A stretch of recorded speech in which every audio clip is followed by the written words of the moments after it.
Hello বন্ধুরা, তো দেখো পাতলা করে ঝিঙে দিয়ে আলু দিয়ে কাতল মাছের ঝোল রান্না করলাম।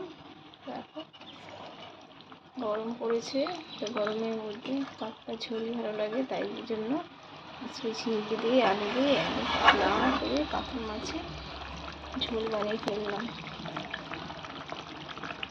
তোমরা বাড়িতে বানিয়ে খেয়ে দেখবে, খুব ভালো লাগে কাতল মাছের ঝোল পাতলা করে ঝিঙে দিয়ে।